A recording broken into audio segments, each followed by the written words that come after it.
22ቱን ስነ ፍጥረት በዝናብ አብቅሎ በፀሐይ አብስሎ ከሚመግብ ልጅሽ ጽንዕት በድንግልና ስርጉት በቅድስና እመቤታችን ጸጋውን ክብሩን እንዳይነሳን ለምኝልን።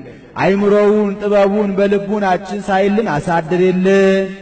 ኦ ድንግል ድንግል ኦ ቅድስ ቅድስ ኦ ወላዲተ እግዚእ አምላክን የወለድሽ እመቤታችን እስመ ወለድኪ ለነ ንጉሠ መንክር ምስጢር እጹብ ድንቅ የሚሆን ምስጢረ ተዋሕዶ በአንቺ ቢደረግ ንጉሥ ክርስቶስን ወልደሽልናልና ቅድስ ለምኝልንና ትለምኝልን ዘንድ አይነ ልቡናችንን ወደ አንቺ እንሰቅላለን።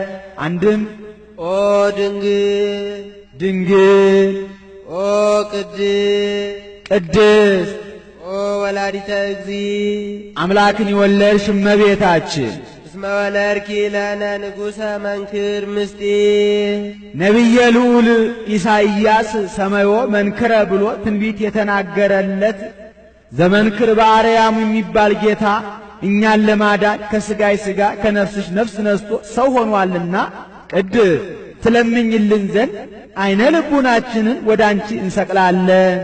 ሀደረ ላዕሌኪ ለመድኃኒተ ዚአነ እኛን ለማዳን ከሥጋይ ሥጋ ከነፍስሽ ነፍስ ነስቶ ሰው ሆነ። ናርምም እስመ ይንክ ፈጽሞ ጥንቁቀ ነጊረ በእንተ በዩ ለውእቱ ገባሬ ሰናያት ገባሬ ፍጥረታት ሲል ነው። 22ቱን ስነ ፍጥረት በብዙ ኅብረ ጾታ በብዙ ኅብረ አምሳል የፈጠረ የእሱን የጌትነቱን ነገር ጠንቅቆ ፈጽሞ መናገር አይቻልምና ናርምም ከመናገር ዝም እንበል። ኅብረ ጾታ ያላቸው ደቂቀ አዳም እንስሳት አራዊት ናቸው። ኅብረ አምሳል የሚላቸው ከነዚሁም ረጅም አጭር ወፍራም ቀጭን ቀይ ጥቁር አለና አንድም እበዩ በብዙ መንክር ይላል። በነፋስ በቀላይ በፀሐይ በእሳት ሲመሰልለት የመጣ የሱን የአንድነቱን የሦስትነቱን ነገር ጠንቅቆ ፈጽሞ መናገር አይቻልምና ናርምም ከመናገር ዝም እንበል። አንድም ናርምም እስመ ይንክ ፈጽሞ ጥንቁቀ ነጊረ በእንተ እበዩ ለውእቱ ገባሬ ሰናያት በብዙ መንክር ራእይ ወሃቤ ሀብታት ሲል ነው። ሀብተ መንፈስ ቅዱስ ለእያንዳንዱ የሚያድል የእሱን የጌትነቱን ነገር ጠንቅቆ ፈጽሞ መናገር አይቻልምና ናርምም ከመናገር ዝም እንበል።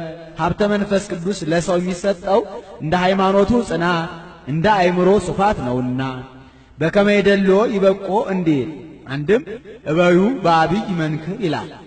በብዙ ኅብረ ትንቢት ሲነገርለት በብዙ ኅብረ አምሳል ሲመሰልለት የመጣ የእሱን የሥጋዊን ነገር ጠንቅቆ ፈጽሞ መናገር አይቻልምና ናርምም ከመናገር ዝም እንበል። ኅብረ ትንቢት ወነገርነኒ ከመ ሕፃን ወከመ ሥሩ ጽምዕት ጽምዕት ምድር ዘኢሳይያስ እስመ እምኔኪ ይወፅእ ንጉሥ ጽጌ አስተርአየ በውስተ ምድርነ ናሁ ድንግል ትጸንስ ወተወልድ ወልደ ያለው ነው።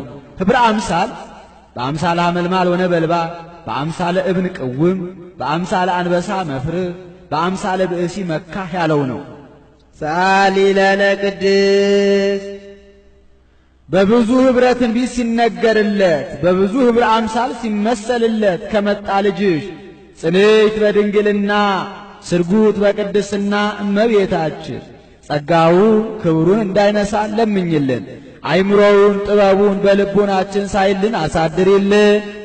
ቃለ አብ ሕያው ዘወረደ ውስተ ደብረ ሲና ወደ ደብረ ሲና የወረደው የአብ አካላዊ ቃል ወወሀበ ሕገ ለሙሴ ለሙሴ 10ሩን ቃላት በሁለቱ ጽላት ጽፎ የሰጠ የአብ አካላዊ ቃል ወከደነ ርእሰ ደብር በጊሜ ወጢስ የተራራውን ራስ በጉም በደመና በቆባር በጨለማ በእሳት በነፋስ የጋረደ የአብ አካላዊ ቃል በጽልመት ወነፋስ ወበድምፀ ቃለ አቅርንት ይጌስስ ለእለ ይቀውሙ በፍርሃት ፈርተው ከእግረ ደብር የቆሙትን ፈጥኖ በሚመታ የነጋሪት ድምፅ የገሰጸ የአብ አካላዊ ቃል ወቀርኑ በሊህ እንዴት ሰአሊ ለነ ቅድስ ቅድስ ስለምኝልን ዘንድ ወደ አንቺ የወረደው የአብ አካላዊ ቃል ያነዋ ያነው በጥንት ዘመን ንጉሥ ጠላቱን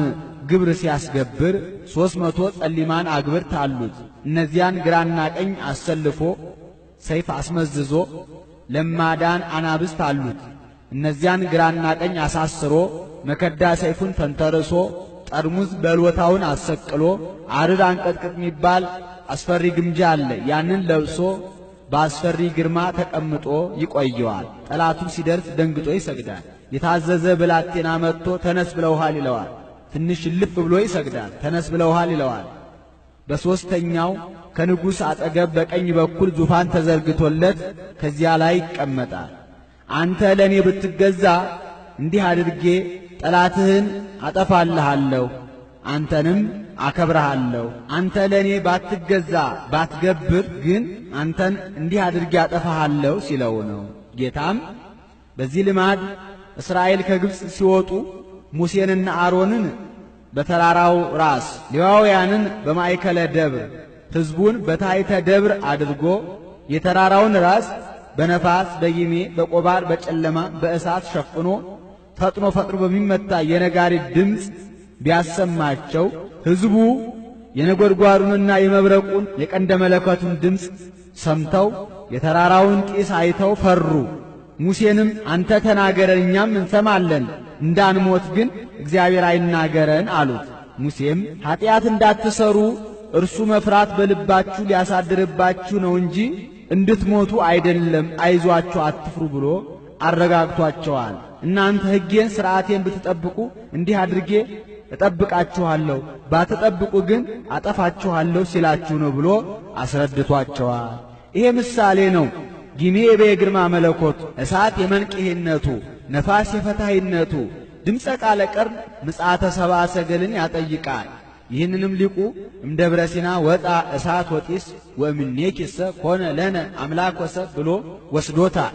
አንድም ጊሜ አይለወጥም የእቤ ግርማ መለኮቱ፣ ነፋስ የመንቅሄነቱ፣ እሳት የፈታሂነቱ፣ ጨለማ ጌታ ሰው ሲሆን ያለመመርመሩ ምሳሌ እስመንዘሰብ መኑሂድ እይክ ያእምሮ እንዲል ድምፀ ቃለ ቀርን ምጽአተ ንጉሥን ያጠይቃል። ይህንንም ሊቁ እምደብረ ሲና ኮነ ድንጋጤ ወሐውክ ላይለ ሄሮድስ ወላይለ ሰራዊቱ ወምኔኪሰ ኮነ ድንጋጤ ወሐውክ ላይለ አይሁድ ወላይለ ዲያብሎስ ወአጋንንቲሁ ጸዋጋን ብሎ ወስዶታል። እንዲህ ካደረገ ልጅሽ ጽንዕት በድንግልና ስርጉት በቅድስና እመቤታችን ጸጋውን ክብሩን እንዳይነሳ ለምኝልን። አይምሮውን ጥበቡን በልቦናችን ሳይልን አሳድርልን። ውእቱኬ ዘወረደ ሀቤኪ ኦ ደብር ነባቢት ደብር እመቤታችን ወደ አንቺ የወረደው የአብ አካላዊ ቃል ያነው ነባቢት ደብር አላት እመቤታችንን። በደብረ ሲና ሙሴና ጌታ ተነጋግረዋል እንጂ እሱ አልተናገረችምና ከዚያ ሲለይ ነው። በትሕትና መፍቀሬሰ ነባቢት በትሕትና ወረደ በትሕትና ተሰባ በትሕትና ብሎ ይገጥሟል። ነባቢት በትሕትና አላት እመቤታችንን። ከዕለታት በአንድ ቀን ትንቢተ ኢሳይያስን ስታነብ ናሁ ድንግል ትጸንስ ወተወልድ ወልደ፣ ድንግል በድንግልና ጸንሳ በድንግልና ትወልዳለች ከሚለው ንባብ ደረሰች። ከዚህችስ እመቤት ከጊዜዋ ጊዜ ደርሼ ወጥቼ ወርጄ ውሃ እየቀዳሁ እንጨት እየሰበርኩ ምነው ባገለገልኳት ብላ ተመኘች እንጂ እኔ ብሆንኩ አላለችምና ነባቢት በትሕትና አለ። ወረደና ተሰባ አንድ ወገን ነው። በትሕትና ሰው ሆነ ሲል ነው። ተሰባ እምኔኪ ዘእንበለ ውላጤ ያለ መለወጥ ከሥጋይ ሥጋ ከነፍስሽ ነፍስ ነስቶ ሰው ሆነ። ፍጹመ ሥጋ ነባቢ ትንቢቱን በሚያስፈጽም ሥጋዌውን በሚገልጥ በግብረ መንፈስ ቅዱስ እንደኛ የሚናገር ሥጋን ነስቶ ሰው ሆነ። አንድም ፍጹመ ሥጋ ነባቤ ዘከማነ ይላል። እንደኛ በሚናገር ሥጋ ሰው ሆነ። ዘከማነ በመንፈሰ ጥበብ አምላክ አደረ ላዕሌሃ ኮነ ፍጹመ ሰባ ሀደረ ያለውን ኮነ ብሎ ደገመው። ፍጹም ሰው ሆነ። ከመ ያድኅኖ ወይስረይ ኃጢአቶ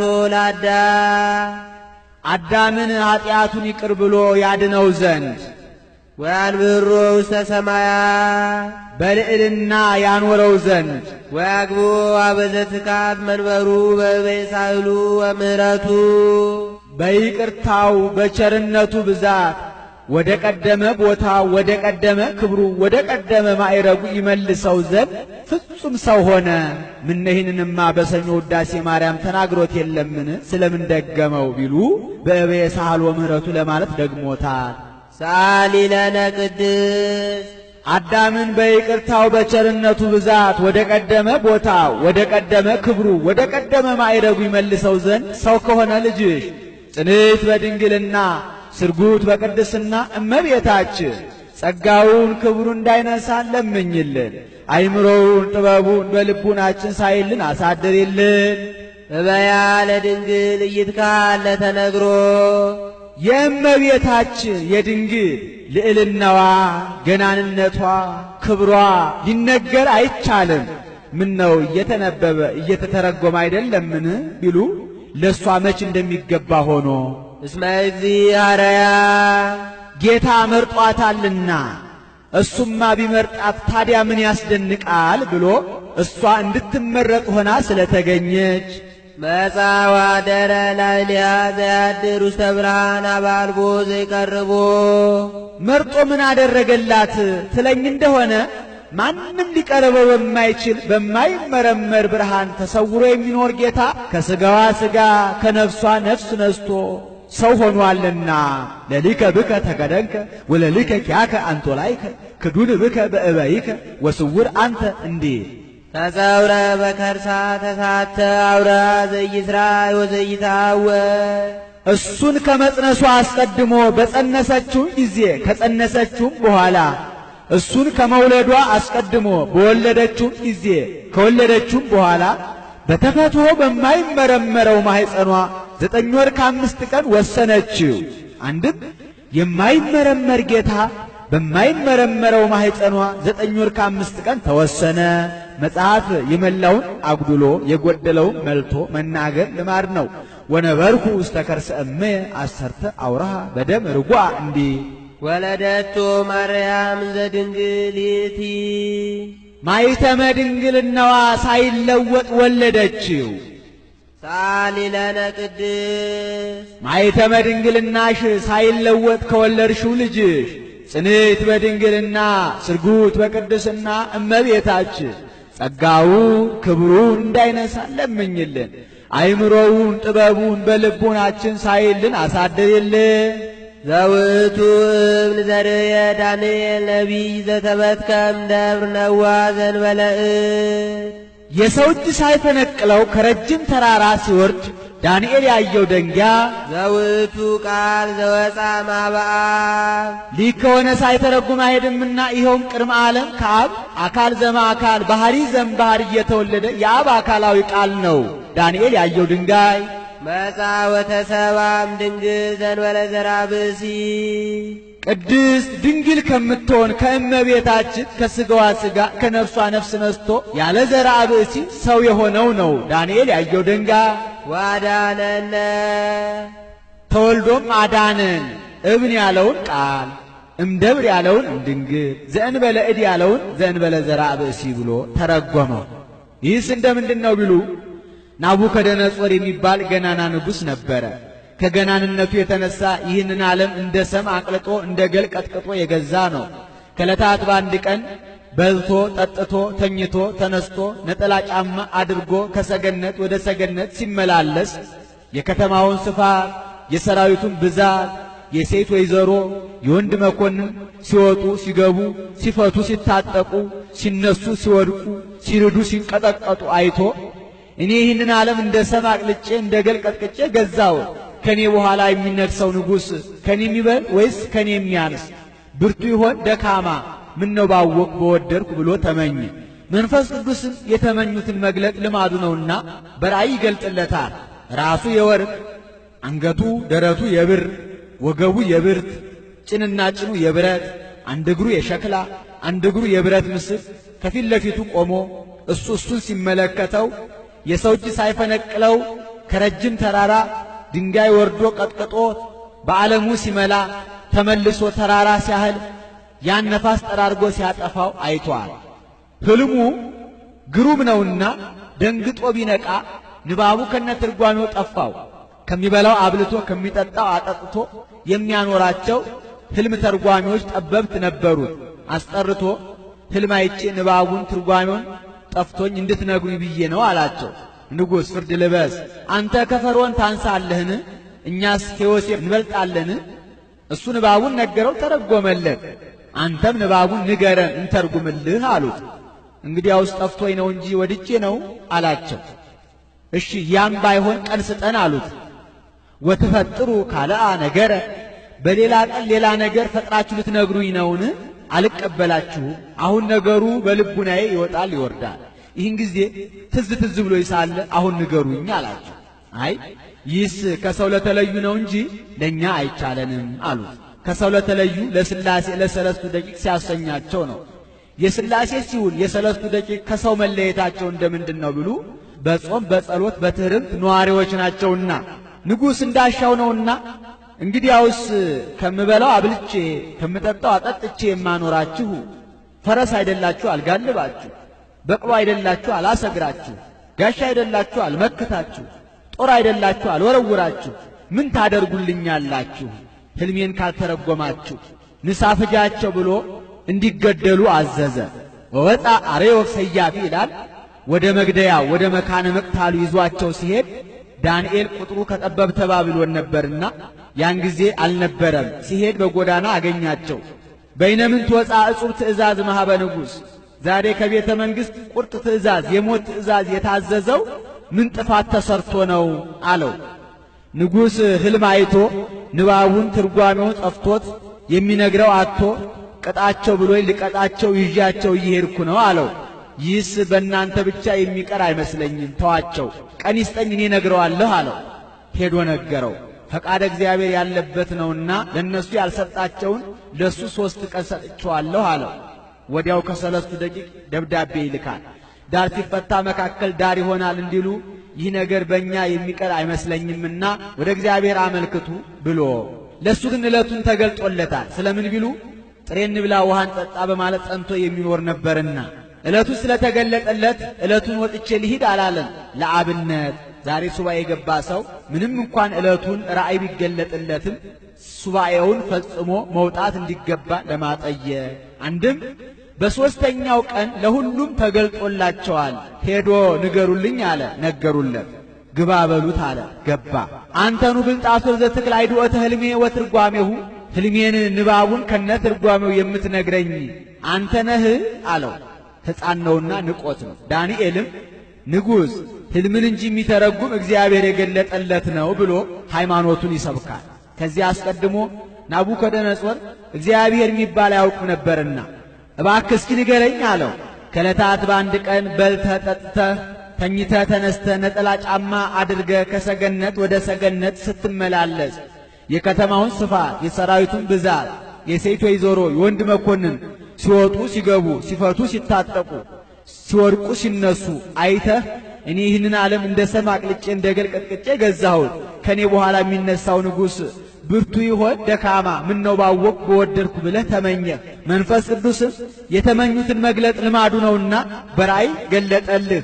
ራሱ የወርቅ አንገቱ ደረቱ የብር ወገቡ የብር ጭንና ጭኑ የብረት አንድ እግሩ የሸክላ አንድ እግሩ የብረት ምስል ከፊት ለፊት ቆሞ አንተ እሱ ስትመለከት እሱ አንተን ሲመለከት ከረጅም ተራራ የሰው እጅ ሳይፈነቅለው ድንጋይ ወርዶ ቀጥቅጦ በዓለሙ ሲመላ ተመልሶ ተራራ ሲያን ያን ነፋስ ጠራርጎ ሲያጠፋው አላየህምን አለው። እሙን ሕልሞ ትርጓሜሁ፣ ሕልሙ እውነት ነው፣ እባክህ እስኪ ተርጉምልኝ አለው። ራሱ ዘወርቅ የተባልክ አንተ ነህ። ወርቅ መክበበ ነዋያት ነው፣ አንተም ንጉሠ ነገሥት ነህና። አንገቱ ደረቱ የብር የተባለ ዳርዮስ ነው። የብር ማዕረጉ ከወርቅ ቀጥሎ እንደሆነ ካንተም ቀጥሎ የሚነግሰው እሱ ነውና። ወገቡ የብርት የተባለ ቂሮስ ነው። የብርት ማዕረጉ ከብር ቀጥሎ እንደሆነ ከሱም ቀጥሎ የሚነግስ እሱ ነውና። ጭንና ጭኑ የብረት የተባለ እስክንድር ነው። የብረት ማዕረጉ ከብርት ቀጥሎ እንደሆነ ከሱ ቀጥሎ የሚነግስ እስክንድር ነውና። አንድም ብረት ኃያል ነው፣ እስክንድርም ኃያል ንጉሥ ነውና። አንድ እግሩ የሸክላ አንድ እግሩ የብረት ምስል የተባሉ ሁለቱ ኃያላን ልጆቹ ሁለቱ ድኩማን ልጆቹ ናቸው። ልጅስ የለው ፈላስፋ ነው ብሎ ሁለቱ ድኩማን ባሮቹ ሁለቱ ኃያላን ባሮቹ ናቸው። ድኩማኑ ሰልፎስ ደማትሪያኖስ ይባላሉ። ኃያላኑ በጥሊሞስ አንጢያኮስ ይባላሉ። ምስል ከፊት ለፊትህ ቆሞ አንተ እሱን ስትመለከት እሱ አንተን ሲመለከት ማየትህ አንተ እኔን ትመስላለህ እኔም አንተን እመስላለሁ ሲልህ ነው። የሰው እጅ ሳይፈነቅለው ከረጅም ተራራ ድንጋይ ወርዶ ቀጥቅጦት በዓለሙ ሲመላ ተመልሶ ተራራ ሲያህል ያንን ነፋስ ጠራርጎ ሲያጠፋው ማየትህ በኋላ ዘመን የአብ አካላዊ ቃል ሰው ሆኖ ይህን ሁሉ ቀጥቅጦ የማጥፋቱ ምሳሌ ደገኛ ነገር ገልጦልሃል፣ ነፋስ የሥልጣን እግዚአብሔር ምሳሌ ነው ብሎ ተርጉሞለታል። አንድም ወይመጽእ አምላክ ወልደ አምላክ በመዋዕሊሆሙ እንዲል የጌታ ልደቱ በመንግሥተ ሮም ነው እንጂ በመንግሥተ ጽር አይደለም ብለው በመንግሥት ያወርዱታል። ራሱ ዘወርቅ የተባለ መንግሥተ ባቢሎን፣ አንገቱ የብር የተባለ መንግሥተ ሜዶን፣ ደረቱ የብር የተባለ መንግሥተ ፋርስ፣ ወገቡ የብርት የተባለ መንግሥተ ጽር፣ ጭንና ጭኑ የብረት የተባለ መንግሥተ ሮም አውግስጦስ ቄሳር ነው። አንድ እግሩ የሸክላ አንድ እግሩ የብረት ምስል የተባሉ ሄሮድስ ጲላጦስ ናቸው። የሰው እጅ ሳይፈነቅለው ከረጅም ተራራ ድንጋይ ወርዶ ቀጥቅጦ በዓለሙ ሲመላ ተመልሶ ተራራ ሲያህል ያን ነፋስ ጠራርጎ ሲያጠፋው ማየትህ በኋላ ዘመን ሥጋ የባሕሪ አምላክ ሆኖ ይህን ሁሉ ቀጥቅጦ የመግዛቱ ምሳሌ ደገኛ ነገር ገልጦልሃል፣ ነፋስ የመንፈስ ቅዱስ ምሳሌ ነው ብሎ ተርጉሞለታል። ይህንን መምህር ኤስድሮስ ግን ርዕሱ ዘወርቅ አንገቱ ደረቱ የብር የተባሉ በሦስቱ ዓለመ ሰማያት ያሉ መላእክት ናቸው። ወገቡ የብርት የተባሉ በአየር ያሉ አጋንንት ናቸው። ጭንና ጭኑ የብረት አንድ እግሩ የሸክላ አንድ እግሩ የብረት ምስል የተባሉ በዚህ ዓለም ያሉ ልቡሳነ ሥጋ አጋንንት ደቂቀ አዳም ናቸው። የሰው እጅ ሳይፈነቅለው ከረጅም ተራራ ድንጋይ ወርዶ ቀጥቅጦት በዓለሙ ሲመላ ተመልሶ ተራራ ሲያህል ያንን ነፋስ ጠራርጎ ሲያጠፋው ማየትህ በኋላ ዘመን ሥጋ የባሕሪ አምላክ ሆኖ ይህን ሁሉ አሳልፎ የመኖሩ ምሳሌ ደገኛ ነገር ገልጦልሃል፣ ነፋስ የመንፈስ ቅዱስ ምሳሌ ነው ብሎ ተርጉሞለታል ብለው ተርጉመውታል። ሰአሊ ለነ ቅድስ ነቢዩ ዳንኤል በአምሳለ እብን ካየው ልጅሽ ጽንዕት በድንግልና ስርጉት በቅድስና እመቤታችን ጸጋውን ክብሩን እንዳይነሳን ለምኝልን። አይምሮውን ጥበቡን በልቡናችን ሳይልን አሳድሪልን። ኮንኪ አስቀ ንጹሃ ለታውቁል ምድር ኩሎ ሐመል ማለ ዘር ዘይዘራ በበጊዜው ወበአጓሊሁ ባለ ጊዜ ሐሩረ ፀሐይ ሳያርፍባት ነፋስ ሳይወዘውዛት ለምልማ አብባ የተገኘች አጽቀ ሰሉስ አንቺ ነሽ። አንድም አጽቀ አቤሜሌክ አንቺ ነሽ። ይህስ እንደምንድን ነው ቢሉ ለነቢዩ ለኤርምያስ ባሮክና አቤሜሌክ የሚባሉ ሁለት ደቀ መዛሙርት ነበሩት። ነቢዩ ኤርምያስ ኃጢአታቸው በስቷል፣ አንበሳ ከዱር ወጥቶ ይሰብራቸዋል፣ የበረሃ ተኩላ ይነጥቃቸዋል፣ ነብርም በከተሞቻቸው ላይ ይተጋል፣ ከዚያ የሚያመልጥም ተማርኮ ፋርስ ባቢሎን ይወርዳል፣ ኢየሩሳሌም ባድማ ትሆናለች፣ ለሞት የሆነ ወደ ሞት፣ ለሰይፍም የሆነ ወደ ሰይፍ፣ ለረሃብም የሆነ ወደ ረሃብ፣ ለምርኮም የሆነ ወደ ምርኮ ይሄዳል እያለ የጽዋዌን ነገር ሲያስተምር ባሮክና አቤሜሌክ አቤቱ የሀገራችንን ጥፋት የወገኖቻችንን ስደት አታሳየን እያሉ ዘወትር ይጸልዩ ነበረ። ጽዋዌ በደረሰ ጊዜ መልአኩ መጥቶ ኤርምያስን ጽዋዌ ደርሷልና ባሮክን መቃብረ ነገሥት አስጠብቀው፣ አቤሜሌክን ደግሞ ለድውይ የምንቀባው ዕፀ በለስ ቆርጠህ አምጣ ብለህ መሶበ ወርቅ አስይዘህ ስደደው አለው። ነቢዩ ኤርምያስም ባሮክን መቃብረ ነገሥት አስጠብቆታል። አቤሜሌክንም ለድውይ የምንቀባው ዕፀ በለስ ቆርጠህ አምጣ ብሎ መሶበ ወርቅ አስይዞ ሰዶታል። አቤሜሌክም ሄዶ ዕፀ በለስ ቆርጦ ሲመለስ ጊዜው ቀትር ነበረና ወአየ ፀሐይ ጸናበት። ወአየ ፀሐይ ሲጸና ጉልበት ይደክማል፣ ሐሞት ይበተናል፣ ሰውነት ይዝላልና ደከመው። ወርእየ ዕፀ ጽፍግተ ይላል፣ የጨፈቀች ዛፍ ተመለከተ። እስኪ ከዚያች ሄጄ አረፍ ልበል ብሎ ከዚያ ሄዶ አረፈ። ወዲያው እንቅልፍ አለው፣ ተኛ። ከዚያ አያይዞ 66 ዘመን ተኝቷል። ቢነቃ ጊዜ አጋጥሞት ፀሐይቱ ጥቂት ልፍ ብላ አየ። ውይ ቆይቼ ይሆን መምህር ኤርምያስስ ተቆጥቶኝ ይሆን ብሎ አፈፍ ብሎ ተነስቶ መሶበ ወርቁን ከፍቶ ቢያይ ቅጠሏ ሳይጠወልግ ደሟ ሲንጠፈጠፍ አገኘ። ውይ ተመስገን አልቆየሁም ብሎ ተነስቼ እሄዳለሁ ቢል ቋያ በቅሎበት ዳዋ ወርሶት ጎዳናው የሚያስኬደው ሆነ። አይምሮዬ ተነስቶኝ ነውን ወይስ እንቅልፌ ስላልወጣልኝ ነውን? ምን ነካኝ እያለ ይህንን ሲያወጣ ሲያወርድ በሀገር አንድ ሰው አይጠፋምና አሻግሮ አንድ ሰው ተመለከተ። ኢየሩሳሌም በጠፋች በ66 ዘመን ሰው አይገኝም፣ መልአኩ በአምሳለ አረጋዊ ታይቶታል እንጂ። ወንድሜ የኢየሩሳሌም ጎዳናዋ ጠፋብኝ፣ በየት በኩል ነው አለው። አንተኑ ነግዳ ለኢየሩሳሌም፣ የኢየሩሳሌም እንግዳዋ አንተ ነህ። ኢየሩሳሌም በጠፋች በ66 ዘመን እንዲህ ትላለህ? መቼም ኦሪት አክብር ገጽ አረጋዊ ትላለች እንጂ ጁጁ ሽማግሌ ብዬ በሰደብኩ ነበር አለው። ወንድሜ ምን ነው አሁን እኮ መምህር ኤርምያስ ለድውይ የምንቀባው ዕፀ በለስ ቆርጠህ አምጣ ብሎኝ መሶበ ወርቅ አሲዞኝ ሰዶኝ፣ እነሆ ቅጠሉ አልጠወለገም ደሟ ይንጠፈጠፋልሳ አለው። እስኪ ያሳየኝ አለው።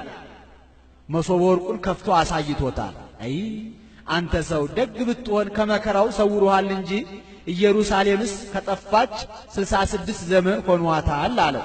አይቴሃለው ኤርምያሱ አሃዌ መምህሬ ኤርምያስ ወገኖች እስራኤል ወዴት ናቸው አለው። በስደት ፋርስ ባቢሎን ናቸው አለው። የተላከው ምን ጊዜ ነበር አለው። ወርሃ ዘር ነው ቢለው ወርሃ መከር ሆነብህሳ፣ ወርሃ መከር ነው ቢለው ወርሃ ዘር ሆነብህሳ ብሎ ነገሩን አስረድቶታል። ይልቁንም ና ከወንድም ከባሮክ ላገናኝ ብሎ ወስዶ ከወንድሙ ከባሮክ ጋር አገናኝቶታል። አንድ ሰዓት አንገት ለአንገት ተያይዘው ተላቅሰዋል። ይህ ምሳሌ ነው። ያቺ አጽቀ አቤሜሌክ በ66 ዘመን ቅጠሏ ሳይጠወልግ ደሟ ሲንጠፈጠፍ እንደተገኘች እመቤታችንም በ10 ሱባኤ በ66 ትውልድ አበው የነበረ ንጽሐ ጠባይዋን ሳታሳድፍ የመገኘቷ ምሳሌ ወበከመ ነፍሐ ውስተ ገጹ ለአዳም መንፈሰ ሕይወት ከማሁ አንቲኒ ሃሎኪ ወኢረሳይኪ እንዲህ። አንድም ንጉሥ ሕዝቅያስ ከደዌው የተፈወሰባት ከሞተ ሥጋ የተጠበቀባት ዕድሜውን ያራዘመባት ወደ መንበረ መንግሥቱ የተመለሰባት አጽቀ በለሱ አንቺ ነሽ። ይህስ እንደምንድን ነው ቢሉ በሕዝቅያስ ዘመነ መንግሥት ሰናክሬም የተባለ ገናና ንጉሥ ነበረ። ክተት ሰራዊት ምታ ነጋሪት ብሎ ጦሩን ወደ ኢየሩሳሌም አዘመተ። ወሰሚዖ ሕዝቅያስ ንጉሥ ሰጠጠ አልባሲሁ ይላል። ሕዝቅያስም እንደማይቋቋመው ስለሚያውቅ ይህን ሰምቶ ልብሱን ቀደደ። ወአርገ ውስተ ቤተ እግዚአብሔር እንዲል ማቅ ለብሶ ወደ እግዚአብሔር ቤት ወጣ። ወጥቶም ወደ እግዚአብሔር እንዲህ ብሎ አመለከተ። አቤቱ ፈጣሪያችን ሆይ ይህች ቀን የመከራና የውርደት ቀን ናት። በስምህ በተጠራው ሕዝብህ ላይ በሚገዳደረው በሰናክሬምና በሰራዊቱ ላይ እባክህን ኃይልህን ግለጥ፣ ሕዝብህንም ከውርደትና ከጥፋት አድን ብሎ ጸለየ። እግዚአብሔርም ጸሎቱን አደመጠ። ቅዱስ ሚካኤልን ልኮ ሰናክሬምና ሰራዊቱ ተኝተው ባደሩበት ሌሊት የሬሳ ክምር አደረጋቸው። ሕዝቡም በቀኝ እጅ ሳትወረውር በግራ እጅ ሳትመክት ጠላት የጠፋልህ ኃያል ንጉሥ አንተነ፣ የአሕዛብ አለንጋ ያልጮህባት እንግዳ ፈረስ ያልረገጣት ድንግል የተባለች ኢየሩሳሌም ናት አሉት። ሕዝቅያስም ድሉ የተገኘው ከእግዚአብሔር መሆኑን ረስቶ ምስጋናውን በደስታ ተቀብሎ እኔ ነኝ ብሎ ተመካ። ይህንን ያሰበበት ልቡ በታላቅ ደዌ ተወጋ፣ ለሞትም ቀረበ። ነቢዩ ኢሳይያስ ትሞታለህ እንጂ በሕይወት አትኖርምና ቤትህን አስተካክል አለው። ሕዝቅያስም እጅግ አድርጎ ተጸጸተ፣ ወደ እግዚአብሔርም አለቀሰ። እግዚአብሔርም ኢሳይያስን ጸሎትን ሰምቻለሁ፣ እንባህን ተመልክቻለሁ፣ በዕድሜህ ላይም 15 ዓመት ጨምሬልሃለሁ ብለህ ንገረው ብሎ አዘዘው። ኢሳይያስም ሄዶ ነገረው። ወዲያውኑ አጽቀ በለስ አምጡልኝ ብሎ አስመጥቶ